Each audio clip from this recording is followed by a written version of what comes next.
Hoy es un gran honor presentarles a los doctores Marcela Torres y Rodrigo Pardo. Ellos son profesores de la Universidad Nacional. Rodrigo es un destacado profesor de neurología y de epidemiología clínica. Marcela además ha sido consultora y senior advisor para la Organización Panamericana de la Salud ya hace 10 años. Fue muy activa y tuvimos un gran aporte de su parte cuando estuvimos luchando con el COVID. Hoy nos van a presentar su experiencia en el desarrollo y la aplicabilidad de las guías de práctica clínica en Colombia. Es un gran honor tenerlos. Ellos han estado desde las primeras, quizás las primeras experiencias en Colombia del desarrollo y de la aplicación de guías. El título de la presentación de hoy es Las guías en práctica clínica, mitos y realidades. Doctores Rodrigo Pardo y Marcela Torres, muchas gracias por acompañarnos y bienvenidos. Bueno, primero que todo, muchas gracias a la Universidad de Antioquia, a Fabián Jaimes, al grupo de epidemiología clínica, a todos los colegas en Medellín que generosamente nos han extendido una invitación para que conversemos un poquito más allá de lo formal sobre lo que han sido en Colombia las guías en práctica clínica, que yo no dudo en considerar como una gran oportunidad para el desarrollo de la epidemiología clínica. Así que voy a dedicar unos minutos a conversar con todos ustedes sobre algunos aspectos que no siempre son completamente. Voy a pedirle a Marcela que me ayude a compartir la presentación, por favor. Quizás todos ustedes han tenido en sus manos una guía de práctica clínica. Quizás todos de ustedes han revisado la calidad de la evidencia o han leído las recomendaciones y han tratado de discutir con sus equipos cómo implementarla y cómo seguir las recomendaciones. Pero esta es una historia que tiene muchos capítulos que son desconocidos para muchos de los presentes. Así que habría que empezar por decir cuáles fueron los antecedentes que permitieron en Colombia su inserción en este método y que propiciaron un poco los resultados de los cuales hoy, como Fabián dice, nos sentimos orgullosos. Y Qué pena adicionalmente, lo interrumpo, hermano, porque no está, Marcela, yo creo que hay algún problema con la pantalla porque no estamos viendo la presentación. Está ¿No? saliendo la misma, está saliendo la misma pantalla de Teams. Hace unos minutos sí tenías el PowerPoint, pero en este momento está saliendo la pantalla de Teams.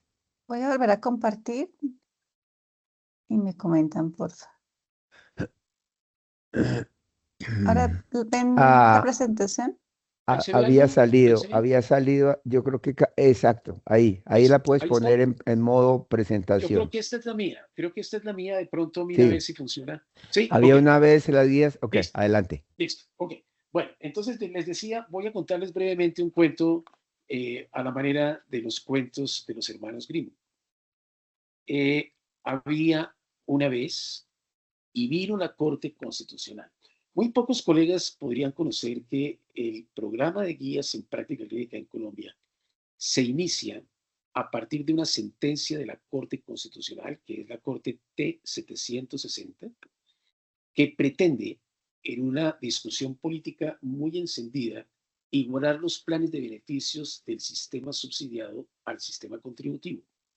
Para la época, finalizando el siglo anterior, la falta de equidad en la oferta de servicios a los usuarios de uno y otro método de aseguramiento suscitó un encendido debate que llegó a la Corte Constitucional, quien consideró como equitativo, correcto y justo que los pacientes de uno y otro sistema de aseguramiento tuvieran la misma calidad de atención y designó al Sistema General de Garantía de Calidad del Ministerio impulsar las acciones para que esto fuera posible.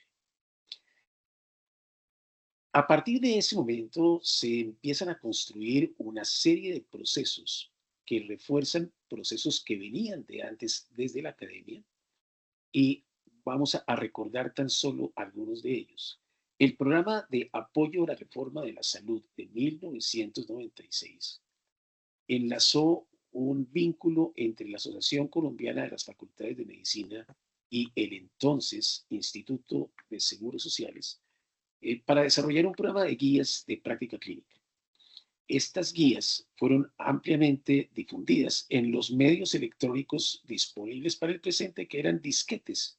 No existía la red y en consecuencia este programa PARS publicó más o menos unas 60 guías en temas médicos, 14 guías de enfermería y 22 guías de odontología.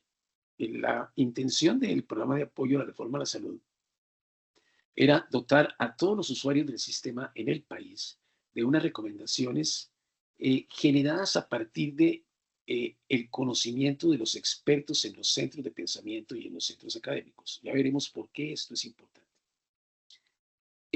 Unos años después, el Ministerio de Salud pidió enfocar los esfuerzos en las enfermedades de importancia en salud pública. Por supuesto, las enfermedades de importancia en salud pública para Colombia siguen siendo las mismas que eran entonces. La lepra, la tuberculosis, la sífilis, el Chagas, la leishmania, pero aparecieron las complicaciones del embarazo, la salud perinatal, la hipertensión arterial y la diabetes.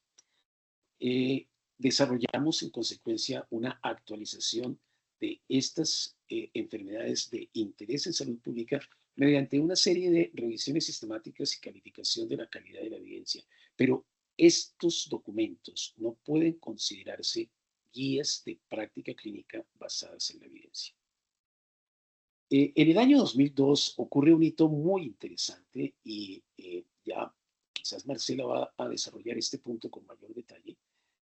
Un grupo de epidemiólogos clínicos de América Latina, España y Portugal se reúnen en Porto Alegre, Brasil, para generar una mirada crítica hacia la calidad de la salud en las Américas.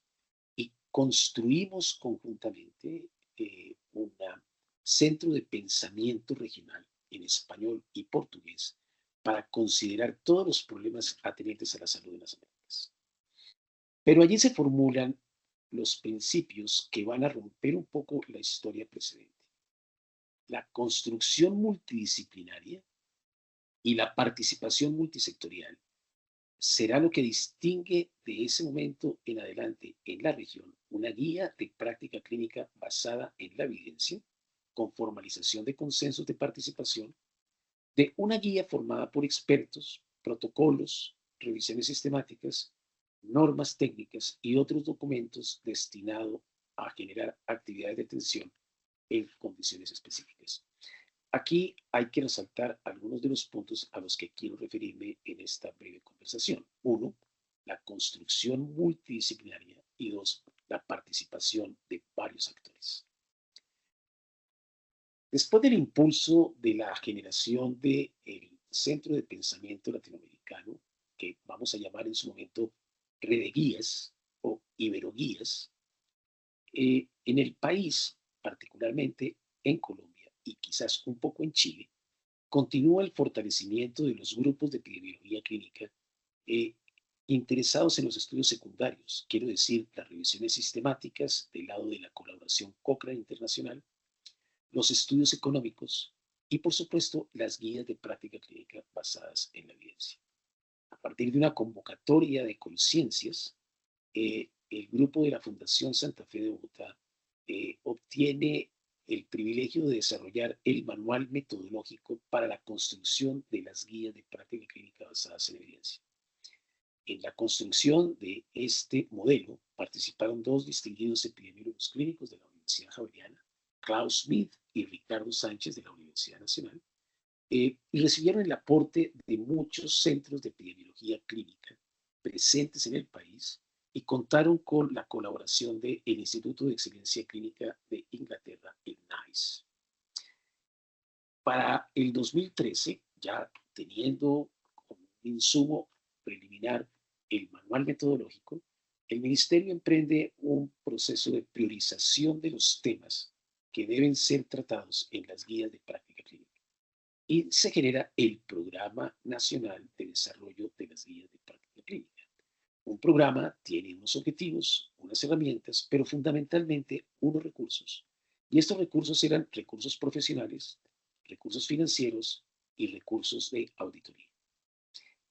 Los elementos fundamentales en el plan de priorización consistían en generar documentos basados en la evidencia que tuvieran en consideración la carga de enfermedad entendida como el producto de la frecuencia por el costo individual de atención, que introdujera en Colombia los estudios económicos con impacto actuarial y que revisara tanto los efectos adversos como el proceso de recobros para el aseguramiento a partir de la implementación de las recomendaciones que las guías formulaban.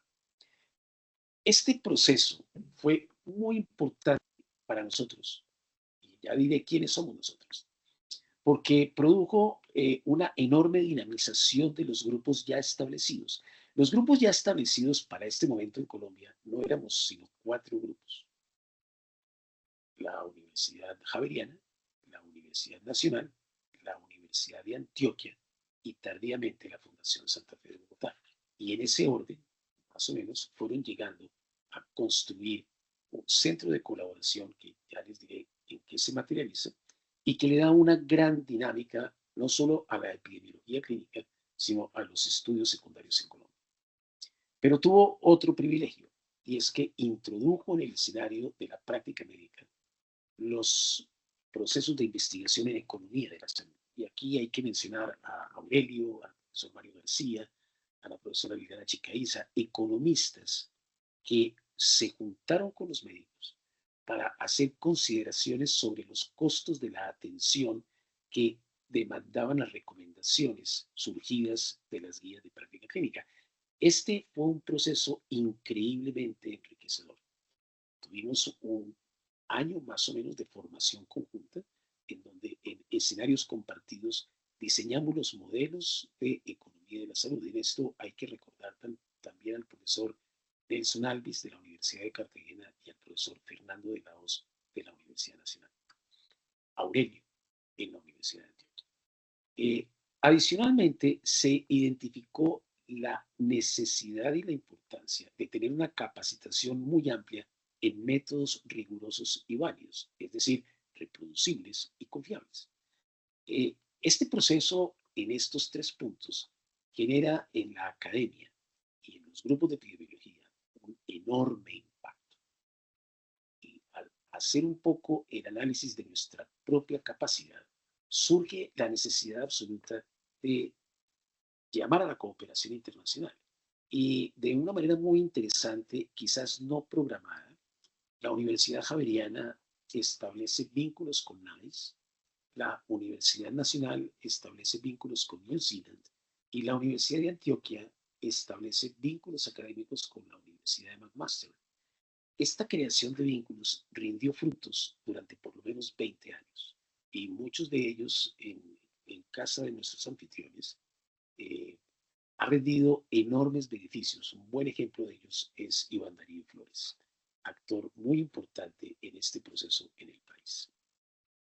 Así que la academia, en este caso, tuvo el privilegio y la visión de golpear primero y creó una alianza que llamamos CINETS, Centros de Investigación en Evaluación de Tecnologías Sanitarias, que suscribieron los rectores de la Universidad Javeriana, de la Universidad Nacional y de la Universidad de Antioquia, quienes adicionalmente asignaron los recursos para tener una secretaría técnica e iniciamos uno de los procesos más atractivos, interesantes y fructíferos de colaboración académica en epidemiología clínica con impacto social.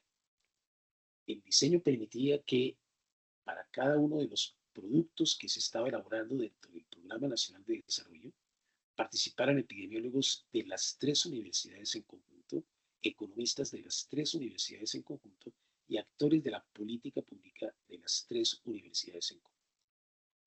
Muy rápidamente, después de la aparición del CINETS y suscribir su misión y su visión, el establecimiento, quiero decir, el gobierno o el Estado, introduce el IETS, Instituto de Evaluaciones en Tecnologías Sanitarias. Este instituto es una cooperación público-privada y va a recibir el encargo de coordinar a partir de ese momento todas las acciones del Programa Nacional de Desarrollo de Guías de Práctica Clínica.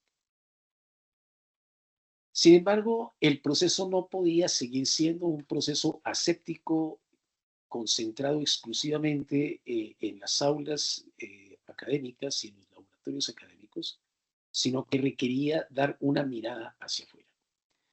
Allí es cuando la Organización Panamericana de la Salud empieza a apoyar los procesos, vinculándose incluso a la naciente Iberoguías en América Latina.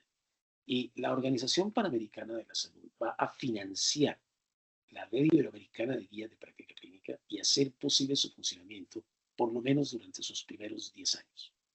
Esto supuso una enorme actividad intelectual para la capacitación en los métodos, tal como era una de las necesidades identificadas, y nos enseñó además el problema de la participación que la OPS define como un proceso inherente a la salud y al desarrollo, con la participación de todos los grupos involucrados, que identifican problemas y establecen prioridades. Este punto va a marcar una enorme diferencia en los métodos de ahí para adelante. La aparición de las guías de práctica clínica no fue buen recibo en principio como parte del programa de garantía de la calidad en el ministerio y en el país. Surgieron tres interrogantes. Las guías de práctica clínica son una amenaza a la autonomía del médico, quien va a ver coartada su capacidad de decisión y elección. La segunda observación que se formuló es: las guías de práctica clínica son una elegante estrategia para reducir costos. Y finalmente, introdujo un debate más interesante, que era el dilema entre la autorregulación médica y la justicia distributiva. Estos tres interrogantes han persistido desde el inicio y en el presente adquieren nuevas formas, pero siguen molestando un poco la conciencia de todos los actores del sistema. El GIN. El GIN es la Red Internacional de Guías de Práctica Clínica, y aun cuando en un principio estuvimos muy lejos del GIN, en esta necesidad de capacitación y de inserción en un movimiento internacional de evidencia, nos propusimos llegar al GIN y ser miembros del GIN. El GIN es una red internacional de trabajo colaborativo que hoy en día tiene 119 miembros organizacionales y 139 miembros individuales, y que tiene como misión general mejorar los servicios de salud, utilizando la mejor evidencia disponible e implementando las recomendaciones que de ellas se deriven. Así que el GIN fue un dinamizador, o ha sido, debo decir, un dinamizador muy importante, y las universidades colombianas que he mencionado empezaron a ser asistentes permanentes y colaboradores permanentes del GIN. El doctor Hernando Gaitán fue el primer miembro del board del GIN hace más o menos 15 años, y después Marcela y Rodrigo Pardo fuimos miembros del comité científico del GIN y dirigimos distintas reuniones internacionales por gentil reconocimiento del GIN. Y se fortaleció este grupo, que es un centro de pensamiento que reúne a todos estos países y que, como mencioné, fue auspiciado por la Organización Panamericana de la Salud con recursos, no solamente con recursos financieros, sino con recursos informáticos, prestándonos sus plataformas electrónicas para difundir nuestros productos. Esto permitió adicionalmente otro beneficio, y fue la inserción de nuestras universidades en las reuniones internacionales de evidencia. En el transcurso de la historia, tan solo han ocurrido 2 reuniones de estas. La primera en Ciudad del Cabo, la segunda en la ciudad de Praga.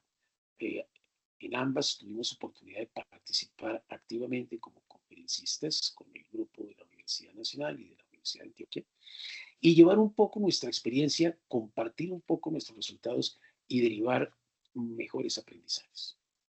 Quiero terminar un poquito refiriéndome a aquellos aspectos que diferencian las guías de práctica clínica de otros métodos, pero que son muy frecuentemente también su talón de Aquiles: la participación social. Esta debe entenderse como un proceso mediante el cual varios actores sociales intervienen en los debates y decisiones sobre las necesidades y prioridades de cualquier problema que afecte a la población, asumiendo responsabilidades y obligaciones para formular planes, adoptar medidas y evaluar resultados, sin que ello suponga abandonar la responsabilidad que los estados tienen frente a la provisión de los servicios. Es la última incorporación que los grupos de epidemiología hemos hecho en los métodos, aprender de la participación.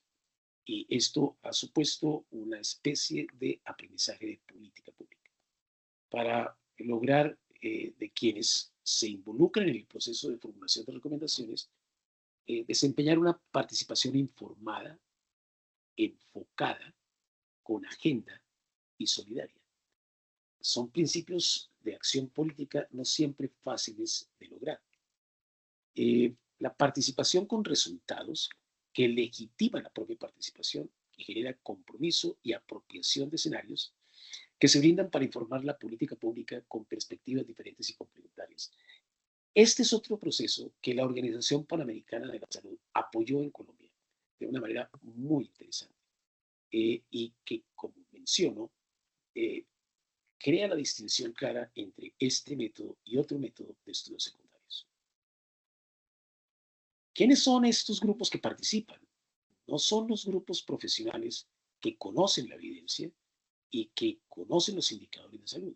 Son los grupos de interés y los grupos de presión. Los grupos de presión están conformados por organizaciones o individuos que persiguen influir en el proceso decisional o subvertir una decisión ya tomada. El concepto de influencia, como se conoce en técnica política, define la influencia como la relación que existe entre individuos, grupos y asociaciones, organizaciones y estados. Es una relación entre actores en la que un actor induce a otros a actuar de una manera que de otra manera no lo harían. Este parece un punto oculto en la agenda y sin embargo los grupos desarrolladores de guías de práctica clínica, todos quienes estamos aquí presentes, y voy a recordar especialmente al grupo de la Universidad de Antioquia con inmenso cariño, Fabián, por supuesto, su rector, Héctor Iván García, que nos acompañó en muchas tareas de estas, Luz Elena Lugo, por supuesto, y en la incorporación más reciente y más vigorosa, Iván Darío Flores, conocen muy bien lo que hay detrás y conocen muy bien que los grupos de interés son parte esencial de la formulación de las guías y son grupos que tienen voz y que tienen decisión. La influencia que estos grupos pueden ejercer se explica a partir de tres consideraciones. Algunos actores tienen recursos políticos más valiosos que otros. Dados estos recursos, algunos actores usan estos recursos para obtener influencia política. Y por último, algunos actores lo utilizan de una manera más hábil y eficaz que otros. Y el primer ejemplo de esto fue la Guía de Detección Temprana de Cáncer de Mama en Colombia en 2005, en donde el grupo desarrollador que yo presidía tuvo que soportar un debate en el Senado y una manifestación en la Plaza de Bolívar con muñecos y modelos con senos amputados para tratar de evitar que el Estado colombiano tuviera una guía que reconociera los derechos de las mujeres. Finalmente, la comunicación. La comunicación es la última pieza importante en este proceso que queda oculta para todos quienes leen los documentos, quizás sin conocer todo esto que hay detrás. Por supuesto, cuando este proceso empezó, las redes no tenían la capacidad que hoy en día tienen, los métodos informáticos no estaban muy desarrollados. Hoy en día en nuestro celular tenemos todas las guías de la Asociación Americana, de los Médicos Americanos, disponibles con sus actualizaciones permanentes y tenemos ingreso a la Alta Autoridad de la Salud, al DODECIN y al NICE en el portable, en el celular. De manera tal que hay que conocer que esto es una realidad que 2 o 3 décadas atrás, cuando empezamos, Fabián, no teníamos como una disponibilidad. Este proceso fue reconocido por el Ministerio de Salud ya desde 1914, en donde empieza a invitar a los grupos desarrolladores a que mejoremos nuestros procesos de capacitación, de difusión y comunicación de los resultados. Es un punto absolutamente importante y muchas veces dejado de lado. Así que nosotros lo que hicimos fue crear una especie de organismo, de organización, de manera en que los grupos epidemiológicos y los grupos clínicos y los grupos de política se unían todos para generar documentos que fueran sensibles a todas las audiencias y de esta manera entregar, como fue iniciativa inicial en el programa de Colombia, las guías para pacientes y las directrices para los implementadores. Así que Todo este desarrollo que, como menciono, he querido mostrar porque permanece oculto muchas veces detrás de los documentos, ha sido un proceso de formación de muchas voluntades, de muchas mentes, de muchos esfuerzos y, ¿por qué no?, de muchos enemigos. Voy a dejar esto porque Marcela se va a referir a ello, pero tan solo quiero terminar con dos aplicaciones muy recientes en las que una de ellas ya Fabián hizo referencia, es cómo producir guías de práctica clínica cuando no hay evidencia. Y tenemos dos ejemplos en la última década muy interesantes. Uno, la epidemia del Zika, y por supuesto, dos, la epidemia del COVID. Estos dos problemas en salud pública modificaron de una manera muy importante los métodos para desarrollar guías de práctica clínica. Y nos mostraron que había otras cosas que aprender. Termino con esta reflexión. El conocimiento incorporado en las guías debe ser un valor universal y podría ser de utilidad para cualquier tipo de usuario en cualquier sitio del mundo. Estos insumos serían la búsqueda de la literatura, la selección de las piezas de información, la apreciación crítica de la literatura, como paso previo a formular las recomendaciones. Esto debe ser parte del conocimiento global. No así la implementación, no así la recomendación final, que requiere una adaptación local a los valores, los medios, las opciones, las barreras que existen en cada sitio en donde una aplicación o una recomendación pueda ser puesta en evidencia. Un ejemplo muy corto, la Guía Internacional de Hipertensión Arterial define los medicamentos de uso de primera, segunda y tercera línea, pero cuando discutimos esto en Lisboa hace 15 años, los países africanos levantaron la mano y nos dijeron, nuestros países no disponen de ninguno de estos medicamentos. Así que la reflexión en la política pública también debe incorporarse a las recomendaciones para introducir los criterios de factibilidad y, por supuesto, de flexibilidad. Finalmente, y ustedes recibieron un documento que pudimos elaborar como parte de la colaboración internacional, en donde estos países necesitan mirarse en su interior. Si bien es cierto, debemos abocar problemas del mundo desarrollado, es muy frustrante para quienes hablamos hoy con ustedes que a pesar de nuestro esfuerzo y de haber acudido a la banca multilateral, no logramos desarrollar para la región guías en práctica clínica basadas en evidencia en Chagas, leishmania, tuberculosis o malaria. Eso quiere decir que los males milenarios siguen siendo milenarios porque siguen siendo olvidados. Bueno, Fabián, muchas gracias. Espero simplemente con esto estimular la conversación y gracias por su paciencia en escucharme. Fantástico, hermano. No, muchas gracias a usted. Bueno, yo creo que para facilitar la cuestión organizacional, dejamos preguntas y comentarios para el final y sigue ahora la presentación de la profesora Marcela Torres. Adelante, Marcela, y gracias. Buenos días a todos. ¿Están viendo mi presentación ahorita? Perfecto. Perfecto. Bueno, voy a hablarles un poco de las guías de práctica clínica en la región de las Américas. Voy a mencionar varias cosas de OPS, pero no lo hago en nombre de OPS, sino en nombre de la Universidad Nacional. Algo muy importante que hemos visto en la región ahorita es un poco el cambio, un cambio en sus áreas estratégicas, que van muy dirigidas a la prevención, manejo y seguimiento de las enfermedades no transmisibles. Entonces, en la mayoría de países, siempre lo que se busca es tener planes operativos nacionales para ampliar y expandir los servicios integrales, que tengan un alcance comunitario, como mencionó el profe, una participación adecuada, una orientación normativa y mejora en la calidad de la atención, ampliación de los medicamentos y tecnologías en los listados de medicamentos esenciales, mejoras en la información y el seguimiento de las condiciones. Y para todo esto, siempre la evidencia tiene un factor determinante en lograr llegar a estos objetivos. Pero algo muy importante que también los países están tratando de realizar es la institucionalización del uso de la evidencia, que siempre suena muy bonito, pero la práctica es un poco más compleja. Porque ¿qué tenemos que hacer? Tomar esta evidencia, traducirla, llevarla a la práctica clínica, pero debemos tener en cuenta diferentes aspectos organizacionales del sistema de salud, involucrar a todos los actores, realmente que haya liderazgo del proceso, que haya capacidad técnica para poder realmente usar de una manera adecuada esta evidencia. Usualmente la institucionalización tiene 3 pasos.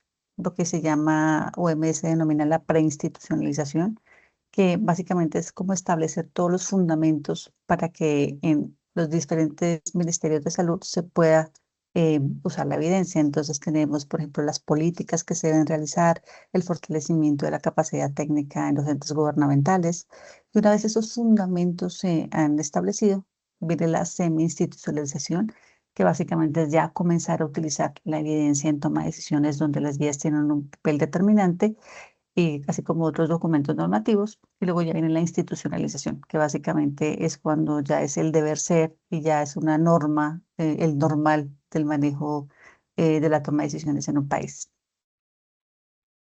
Y algo muy importante es siempre qué evidencia debemos tomar. Entonces, este es el famoso embudo de la evidencia, donde en el último nivel están lo que se llaman productos terciarios, o que son los documentos que usan evidencia, pero generan una recomendación para un contexto particular. Aquí es donde tenemos las guías, tenemos los reportes de políticas, tenemos las evaluaciones de tecnologías. Así que usualmente este es el primer tipo de documentos que debemos utilizar para poder usar la evidencia en toma de decisiones. Si no la tenemos, entonces ya podemos irnos a las revisiones sistemáticas, sus diferentes tipos que son el segundo nivel, y si no contamos con ellas, si nos vamos a estudios primarios para hacer las revisiones sistemáticas. Y un desafío que se tiene a nivel mundial, de hecho no solo en Latinoamérica, es producir reportes de alta calidad en un tiempo adecuado. Como sabemos, siempre queremos los documentos de una manera muy rápida. Sabemos que evidencia está surgiendo todo el tiempo de nuevas tecnologías, así que mantener las diferentes guías actualizadas también es un desafío. Por supuesto, los recursos limitados que se cuenta, que realmente la implementación y el uso de estos documentos, de estas guías se realice y contar con la capacidad técnica, tanto para realizar las guías como para su implementación. Y aquí es donde un trabajo que se hace a nivel regional que se ha estado implementando son las adaptaciones de guías. ¿Cuáles son las ventajas en este momento? Porque ya tenemos una metodología estandarizada, que es la que se utiliza a nivel mundial, que es la metodología GRADE. Entonces eso facilita cuando utilizamos el mismo método. También la adaptación es mucho más factible porque a veces países no tienen una capacidad técnica para elaborar de nuevo y tampoco es duplicar esfuerzos. Si yo voy a hacer las mismas revisiones sistemáticas, voy a obtener el mismo resultado. Si ya un país o una organización la ha desarrollado, pues puedo tomar esta información. Y muchas veces se considera que es un copy-paste, que yo tomo esta guía, la copio y la pego, pero no, va un poquito más allá. Realmente hay que hacer un proceso sistemático de la adaptación, porque estoy tomando una adaptación que se generó para un contexto específico, e incluso a nivel nacional, para hacerlo, adaptarlo a un nivel local o un sistema de salud diferente. Y aquí es donde debemos tener en cuenta algo. Tenemos la evidencia, obviamente, que estamos desde donde parte la adaptación, pero que tenemos que tener en cuenta muy bien el contexto organizacional de los sistemas nacionales de salud y también el contexto cultural y preferencias, no solo de los pacientes, pero también del personal de salud que va a aplicar las recomendaciones. En OPS se ha establecido ya una metodología que de hecho es la que se utiliza por muchos países de la región y es un esquema de adaptar guías GRADE que ya se encuentran actualizadas. Cuando hacemos este proceso, es un proceso que es muchísimo más rápido y facilita a los países que de pronto no tienen tanta experiencia o la capacidad técnica para poder tener guías GRADE. Entonces, la parte inicial es muy parecida a hacer una guía de nuevo. Tenemos que identificar el tema, tenemos que identificar un grupo desarrollador. El manejo de conflictos de intereses también es muy importante y se hace mucho énfasis en ese tema. Todos los actores relevantes deben incluirse en el proceso. Se identifican, seleccionan las guías candidatas para hacer el proceso de adaptación y después de un análisis detallado de la relevancia, la calidad metodológica y la adaptabilidad de esta directriz, se selecciona la guía que puede funcionar para el proceso de adaptación. Y algo que hacemos mucho énfasis es el uso de evidencia local, porque la evidencia local es clave para la contextualización. Como les decía, no es como copiar y pegar, sino tomamos esta evidencia, identificamos la evidencia local del país, que la evidencia local no solamente son los estudios epidemiológicos desarrollados en una población específica, sino también lo que tiene que ver con programas, con políticas, con otros documentos normativos de soporte y cómo unimos todo esto para generar una guía nacional que realmente sea implementable y que mejore los desenlaces en salud. Luego se realiza una contextualización inicial para ajustar estas recomendaciones, el contexto. Se hace un panel de expertos igual que un panel de expertos para una guía de nuevo y luego viene el proceso siguiente de implementación. Así que este proceso permite tener guías de alta calidad en países que no tienen de pronto tanta experiencia. Algo con lo que nos hemos encontrado también es que muchas veces se confunde en la región las diferencias entre los diferentes productos. En qué es una guía, OPS las llama directrices a las guías GRADE. A veces nos presentan guías, pero en realidad son protocolos donde nos muestran cómo se operativiza realmente las recomendaciones, y también están las guías clínicas, que en este momento es algo que los países están desarrollando bastante porque les facilita un poco la implementación del manejo de una condición. Entonces, un ejemplo clásico que tiene OPS es, por ejemplo, la guía de hipertensión arterial. Existe una guía GRADE de OMS. Los países la han protocolizado, básicamente operativizado por él a la práctica que debe hacerse para que estas recomendaciones ya a nivel de los servicios puedan implementarse. Y también está la guía clínica de HARS, que de una manera muy sencilla es como una herramienta de gestión del manejo de una condición para un país, y estas se adaptan a cada uno de los países de acuerdo a sus recursos. Voy a presentarles un poco de OPS como tal. OPS tiene una unidad que se llama la Unidad de Ciencia y Conocimiento para el Impacto, de la oficina de Washington. En esta unidad se encarga de generar muchos recursos de apoyo para la región, no solo a nivel de los sistemas de salud, pero también a nivel de instituciones o de las profesionales de la salud que quieran conocer un poco más del uso de evidencia para toma de decisiones. Entonces voy a presentarles un poco este tipo de recursos que tiene la Organización Panamericana de la Salud para apoyar las capacitaciones y el fortalecimiento de las competencias de los profesionales de salud en la región. Hay una página de internet que les voy a compartir en el chat. Esta página reúne la mayor cantidad de los recursos que puede servir de apoyo para también los estudiantes. De hecho, tenemos muchísimos estudiantes de Colombia y profesionales de la salud que participan en los diferentes eventos y en los cursos que les voy a presentar. Tenemos varios cursos. Hay un curso introductorio para la elaboración y la adaptación de guías utilizando la metodología GRADE. Este es un curso muy sencillo de 20 horas. Si un país, por ejemplo, quiere que se haga una parte presencial o una parte virtual, lo pueden solicitar también. Y la idea es presentar las generalidades de todo el proceso para que conozcan cómo debe realizarse. También hay un curso sobre políticas informadas por la evidencia, muy dirigido también a todos los profesionales de salud, entes gubernamentales que quieran conocer cómo se usa la evidencia para la formulación de políticas. También hay un curso de revisiones sistemáticas, un curso introductorio de intervenciones de tratamiento farmacológico, cómo es el proceso para elaborar una revisión sistemática general. Son cursos básicos, pero apoyan muchísimo el proceso de generación de los documentos normativos en la región. También la OPS tiene unos manuales. Hay un manual, de hecho, Colombia participó como revisora de estos manuales. Tenemos un manual para la toma de decisiones, incluyendo situaciones de emergencias, uno para adaptar e implementar guías informadas por la evidencia, y este año se lanzará el manual para la elaboración de protocolos y guías clínicas que están en procesos de validación. También la OPS tiene este portal que es muy útil, no solo para la elaboración de guías o identificar guías, sino también para la práctica clínica. Básicamente se llama BigRec y reúne todas las recomendaciones de OPS y OMS, y están organizadas por los diferentes eh, aspectos del manejo de las condiciones. Y es muy interesante porque si ustedes quieren conocer la posición de OPS, OMS o identificar guías de una manera más rápida de la organización, tanto de OPS como de OPS, ustedes pueden entrar a este portal e identificar la información. Así que, y luego los lleva a la guía original donde pueden tener ya todo el texto completo. Entonces, un punto muy interesante para identificar guías y las posiciones de OPS y OMS. También la organización cuenta con un portal que se llama BIG. Reúne mensualmente, se está actualizando tanto de las guías que se publican a nivel de los grupos desarrolladores o también en las bases de datos como PubMed, como LINACS, y ustedes van a encontrar solo guías GRADE. Entonces, si quieren conocer de pronto en un solo sitio, para no tener que ir a todos los diferentes grupos desarrolladores o ir a PubMed, pueden en un solo sitio identificar las diferentes guías.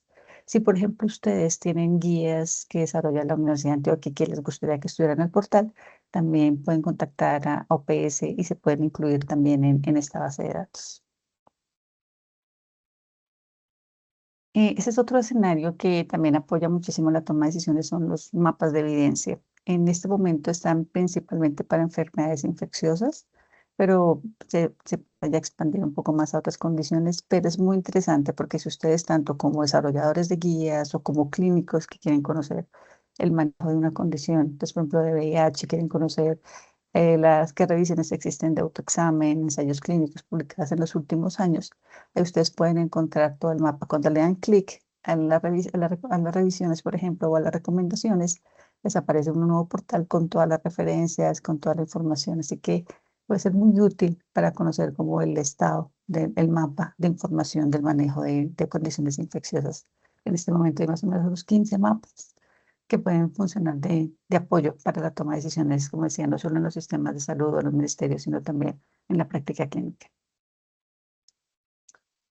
También existen otros portales, por ejemplo, la base de datos de políticas informadas por la evidencia entre los ministerios o cualquier organización. De hecho, hay varios de la Universidad de Antioquia en este portal. Todos los diferentes reportes de política que ustedes desarrollan también ingresan a este portal.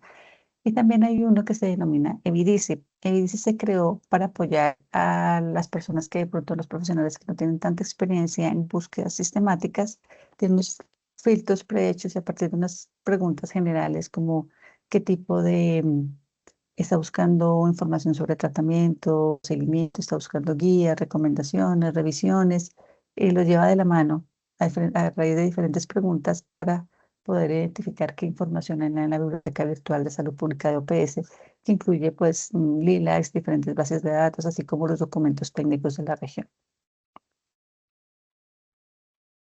Bueno, algo que también hace OPS es apoyar el uso de GRADE para tomar decisiones en la región, así que se hacen talleres GRADE presenciales, virtuales y también una asistencia técnica para el desarrollo de guías, de reportes de políticas, de evaluaciones de tecnología, de una grande de documentos de acuerdo al requerimiento de cada país. Se hacen las diferentes actividades. Hablando un poquito ya de casos regionales para no demorarnos tanto, que ya estamos sobre el tiempo, hablas un poco de algunos casos, cómo este proceso ha comenzado a hacer un trabajo colaborativo entre países. Entonces, por ejemplo, para la guía de tamizaje de lesiones pleonoplásticas de cáncer de cuello uterino, OMS cuenta con 3 guías. De hecho, la guía de OMS es la más grande de tratamiento y seguimiento. Es muy interesante porque no es la clásica guía de revisiones sistemáticas, sino un trabajo de modelamiento, como desenlaces como sobrevida o mortalidad muchas veces no se encuentran en aspectos de tamizaje. Se creó un modelamiento hasta el año 2030 de cómo sería la eficacia y seguridad de las diferentes estrategias de tamizaje, por ejemplo. Entonces, allí es muy interesante y lo que hizo El Salvador fue traducirla al español, condensar las 3 guías en un solo documento, incluir evidencia local e hizo la adaptación de esta guía en el año 2022, cuando las guías de OMS estaban recién salidas. Posteriormente, México tomó parte de lo que hizo El Salvador, pero adicionalmente incluyó unas preguntas adicionales de vacunación e hizo una evaluación de tecnología para la toma de decisiones. Entonces se creó su versión para el 2024. Colombia y República Dominicana. Colombia hizo un ejercicio muy interesante también de tomar la guía de El Salvador y actualizó evidencia porque salieron unas nuevas actualizaciones al modelamiento que había realizado OMS e incluyó evidencia local, que hay muchísima evidencia local en el país, incluso encontraron ensayos clínicos adicionales, se modificaron ciertos perfiles de evidencia, hizo un gran trabajo el Instituto Nacional de Cancerología para elaborar esta guía y también paralelamente la República Dominicana adaptó la guía de El Salvador como ellos la desarrollaron. Así que este es un proceso muy interesante de cómo a partir de adaptaciones se pueden crear documentos rápidos. De hecho, cada uno de estos documentos no tomó más de 5 meses su desarrollo, así que países pueden elaborar guías de una manera muy rápida teniendo adaptación siempre y cuando partamos pues obviamente de documentos muy fuertes con alto rigor metodológico como son los de OMS. Bueno, casos parecidos han pasado con las guías de hipertensión, con manejo de obesidad. Entonces, ahorita vemos un trabajo muy colaborativo entre países para realmente poderse apoyar para elaborar guías de práctica clínica utilizando GRADE de una manera mucho más rápida a través de procesos de adaptación. Salvador es un ejemplo muy interesante de un programa nacional de guías. Como ustedes saben, los programas nacionales de guías tienen como 3 modalidades. Una, que es como la que Colombia trabajó hace cuando inició el Programa Nacional de Guías, que de alguna manera era contratar a otros grupos desarrolladores para hacer sus guías nacionales, que como comentaba el profe, fue la experiencia de CINETS, ahora lo hace la Universidad de Antioquia, la Universidad Nacional, y ahora pues obviamente sabemos que el IETS es el otro modelo, pasó a otro modelo que es el modelo que se tiene ahora desde una organización adscrita al ministerio que se encarga de hacer las guías, o muchas veces el Programa Nacional de Guías está dentro del ministerio en un área que elabora las guías. El Instituto Nacional de Salud de Salvador es un órgano, un ente gubernamental que es el encargado a nivel nacional de elaborar las guías que se necesitan como país. Entonces, este modelo con ellos lleva más o menos unos 8 años y ha sido muy exitoso. Al momento ya van para unas 16 guías de práctica clínica que están elaborando. Tienen su propio repositorio de guías GRADE, desarrollan algoritmos, guías clínicas que les apoyan en la implementación. Todas las guías que desarrollan las intervenciones terminan incluidas en el listado de medicamentos esenciales. Han permitido las guías que nuevas tecnologías sean introducidas al país. A raíz de este trabajo, ahora son un centro satélite de Cochrane. De hecho, la reunión de Cochrane Iberoamérica este año es en El Salvador. Elaboran lineamientos nacionales para la elaboración a partir de las guías, o sea, tienen su manual para elaborar guías, pero también las guías son la base para los diferentes protocolos y lineamientos nacionales. Ganaron en parte el programa de guías un primer puesto como mejor Instituto Nacional de Salud a nivel mundial. Hicieron algo muy interesante ya por normatividad.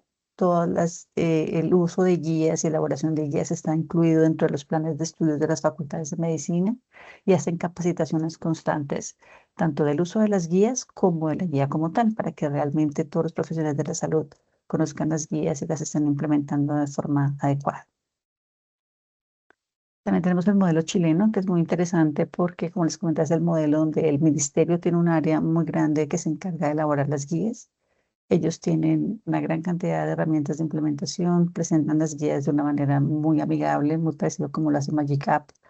Y adicionalmente tiene unos videos muy interesantes que de hecho en la universidad utilizamos a veces para diseminar información porque presentan Grade, cómo se hace un panel de una manera muy fácil, muy sencilla, y creo que son unos videos muy interesantes del proceso. Ya para terminar, mostrarles rápidamente el estado de UPS realizó un trabajo muy interesante, identificar las guías, los diferentes protocolos para manejo de algunas condiciones no transmisibles, identificar cómo están los países y de pronto qué áreas necesitan trabajarse más. Entonces acá se creó como un tablero que está también disponible en la página de OPS donde se puede conocer también la concordancia de estos documentos con las recomendaciones de OPS y OMS para conocer qué puntos de pronto ellos pueden complementar o que se necesitan actualizar en el proceso. Bueno, muchísimas gracias. Este es como un poco el estado general de las guías en la región. Excelente, Marcela, muchísimas gracias por tu participación. Y al profesor Pardo, bueno, tenemos unos minutos para intervenciones, preguntas, comentarios. Por favor, van levantando la mano. William, adelante. Gracias, Fabián.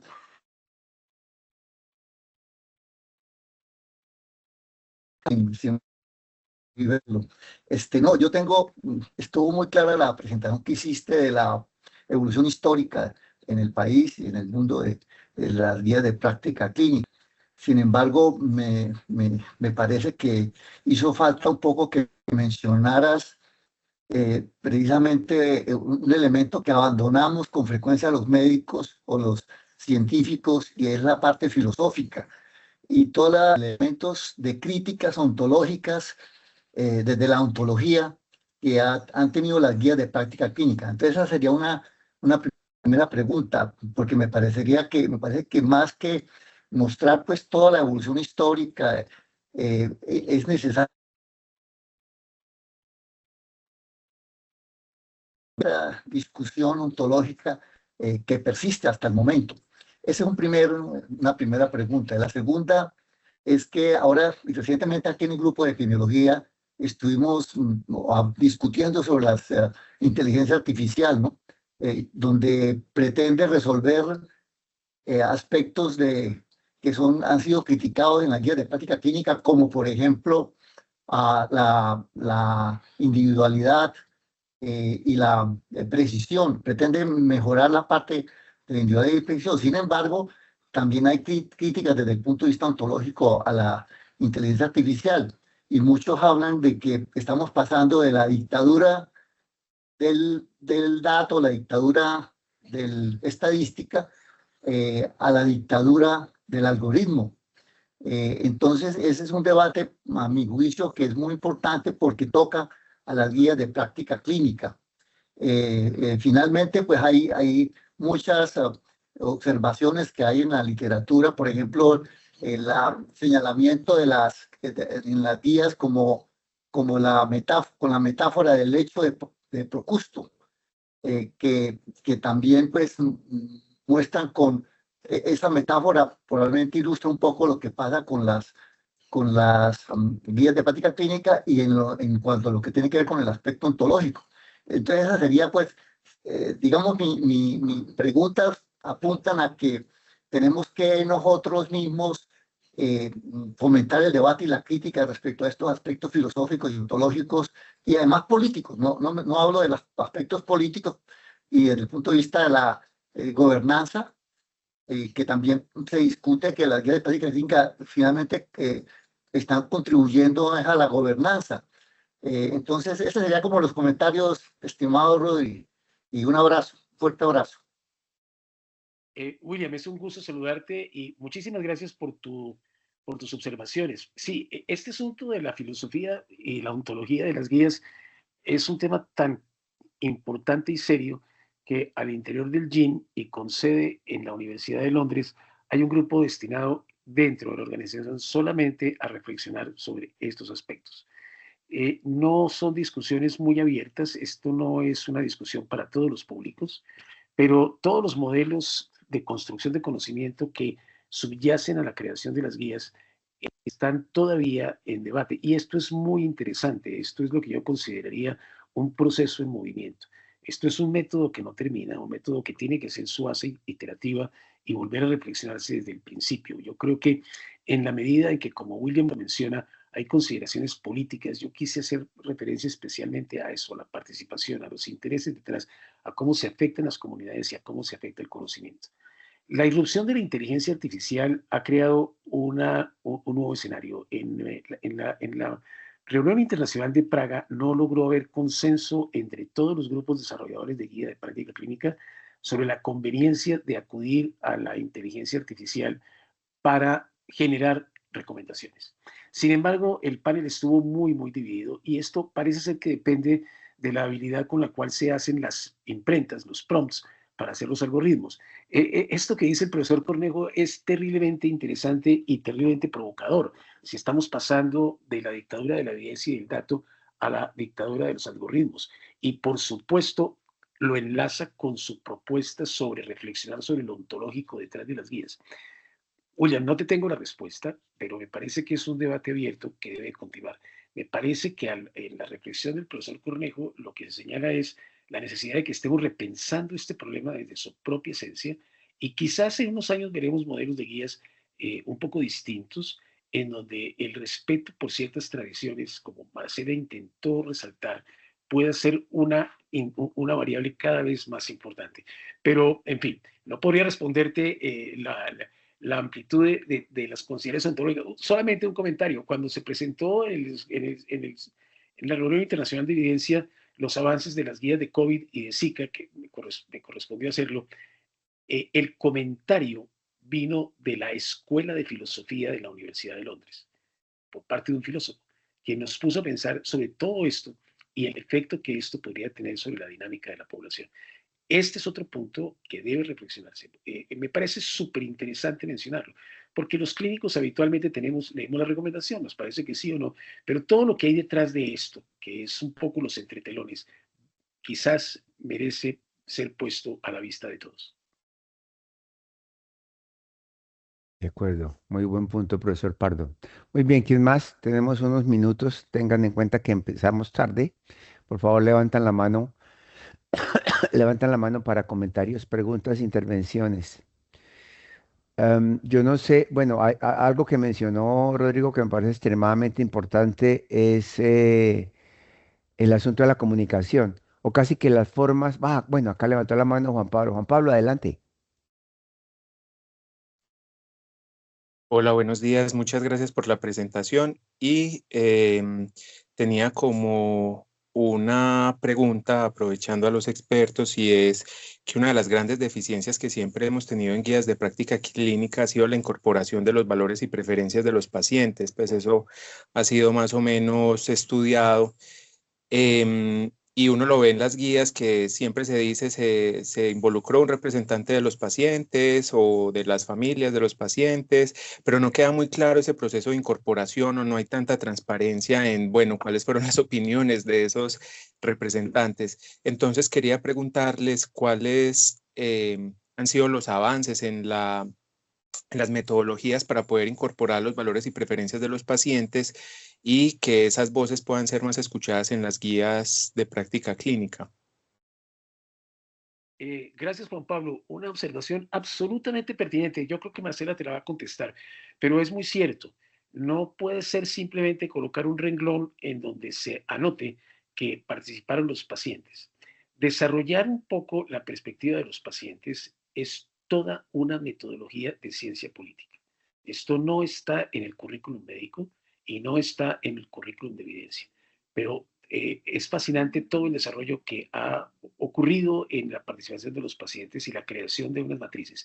Marcela, yo no sé si tú quieras comentar un poco sobre todo el trabajo que has hecho al respecto de cómo incorporar los pacientes en las decisiones.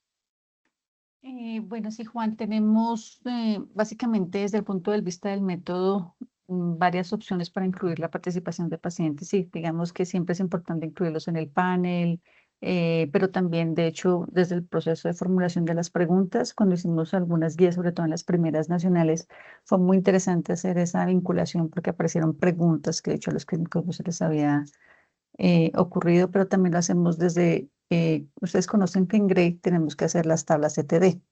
Las tablas CTD son claras en uno de sus ítems que dice las preferencias y valores de los pacientes. Entonces, podemos tomar esto de la literatura. En este momento, afortunadamente, siempre encontramos revisiones sistemáticas. Muchas veces hemos encontrado, de hecho, estudios realizados en el país que nos identifican cuáles son las preferencias de los pacientes con respecto a la pregunta que estamos haciendo de diagnóstico o tratamiento. De hecho, en algunas guías nacionales que se han realizado, que creo que la Universidad de Antioquia también lo ha hecho, es hacer un estudio cualitativo especial para la guía. Entonces, por ejemplo, cuando hicimos la guía de cesación tabáquica hace poco, se hizo un estudio cualitativo solamente para la guía para identificar las preferencias de pacientes con base en el, si eran fumadores o no fumadores, o estaban en tratamiento. Entonces fueron diferentes poblaciones y esa información realmente fue un insumo y un apoyo junto con la evidencia para la toma de decisiones. Entonces también depende de los recursos, de la disponibilidad. Lo que más se usa es el uso de revisiones sistemáticas o estudios elaborados para publicados o realizar los estudios para la incorporación de evidencia eh, de las tablas CTD, que son, como sabemos, uno de los componentes de la toma de decisiones para la formulación de las recomendaciones. Juan, yo añadiría que es una grata sorpresa observar cómo la literatura en las ciencias sociales en este tema crece y crece a una velocidad que uno no creería. De tal manera que, felizmente, como dice Marcela, tenemos mucha información disponible sobre qué es aquello que los pacientes priorizan. Y los ejemplos en estos paneles iniciales, desde la formulación de la pregunta, como ya lo mencionó, direcciona de una manera muy interesante cómo se conduce todo el proceso. Claro, nos hace falta mejorar la participación, nos hace falta darle una representatividad. El sistema NICE y el sistema francés incluyen a los concejales de los municipios en los equipos desarrolladores. NICE tiene un sistema muy interesante y es que va por los barrios y el equivalente a los ediles, por ejemplo, son incorporados en la participación de todo el proceso. El sistema de la Autorité de la Santé en París hace exactamente lo mismo. Claro, son civilizaciones un poco más liberales en cuanto al concepto de participación. Creo que todavía estamos muy retrasados en esto, pero es un reto a tratar de superar. Y creo que esta observación también es una observación muy valiosa de quien observa todo el proceso críticamente. Ok. Iván había levantado la mano, pero se arrepintió. Iván, adelante. No, no, más que como el tiempo está acabado, pero pero quería Hagámosle. saludar a... Falta usted. Quería saludar a Rodrigo, hombre, bueno verte así sea online. Y a Marcela, gracias por venir por acá a compartir su experiencia y el resumen. Me gustó mucho ambas presentaciones y muy bueno escuchar, Rodrigo, todo el recorder y de lo que pasó en aquellos años. No, solo agregar al tema de Juan Pablo y la pregunta del tema de valores y preferencias. Cuando empezamos a hacer guías hace ya varios rato, como Rodrigo lo contó, pues básicamente el ítem era precisamente invitar a los pacientes y a los representantes. Y los métodos actuales están mucho más avanzados, por supuesto falta mucho, y las guías deberían considerarlo. Y lo mejor es una mezcla de todos que casi nunca se cumple, que es precisamente invitar a los pacientes, hacer encuestas, hacer estudios cualitativos y hacer revisiones sistemáticas de estudios. Depende del tema. Hay muchos temas en los cuales no encontramos evidencia, hay temas mucho más taquilleros al respecto. Y es un tema pues muy prioritario, la vinculación. Ya creo que la metodología, que lo que hay en las guías, las que la están cumpliendo, es mucho más avanzada de lo que había antes de simplemente la participación. Y pues obviamente más métodos en proceso y mucho más desarrollo metodológicos andando y dándole en los últimos años más importancia al shared decision making, a la toma de decisiones compartidas, inclusive algunas herramientas que se están desarrollando para escoger bien esas recomendaciones que van a tener mayor apoyo de la toma de decisiones compartidas cuando se van a hacer las recomendaciones. Entonces es un área metodológica que sigue avanzando y que verá más avances en los próximos años. Saludos Rodrigo y Marcela, bueno verlos y muchas gracias Fabián por la invitación a Rodrigo y a Marcela. Dame un minuto para hacer una observación sobre lo que dice Iván. Este es un proceso en continuo crecimiento y es muy interesante ver la dinámica que todo el proceso va adquiriendo en la medida en que se comparte el conocimiento. Yo quiero hacer un énfasis antes de cerrar esta sesión en lo que ha significado esto para nosotros como cuerpos académicos, del cual todos los que están aquí presentes, el profesor Cornejo, Héctor Iván, que está en la rectoría, Luz Helena, que está en otras actividades, pero por supuesto, y con muchísimo cariño, Iván es el mejor ejemplo de esto. Iván es el mejor ejemplo de cómo la cooperación internacional puede proyectar al talento colombiano a una instancia de poder y de decisión muy atractiva y desarrollar nuevos modelos y métodos. Yo pensé, esta reunión no hubiera podido hacer Iván solo en casa y contarles todo lo que ha sido soporte, no solo en GRADE, sino en AGREE, y cómo logró convertirse en el editor de la revista del GIN hoy en día. Y lo resalto porque quiero mostrar el valor que Colombia ha tenido en esto, el valor que nuestros grupos han logrado crear en torno de este proceso y todo el producto que mostró Marcela, muy discretamente y sin hacer mención, ha sido un producto que surgió de la idea inicial del CINES y ya trasladado a la Oficina Panamericana Sanitaria con otro de nuestros colaboradores iniciales en esta brega, el magnífico Ludovic Rebeis, le ha dado esto un ámbito fascinante que muchas veces no es suficientemente valorado ni en la región ni en el mundo. Así que, Iván, tú eres quien tiene que seguir portando el estandarte y próximamente quisiéramos escucharte a ti sobre este tema y las nuevas alternativas en las guías. Es un gusto saludarte realmente. Gracias. Lo mismo, gracias Rodrigo, gracias Marcela, gracias Fabián.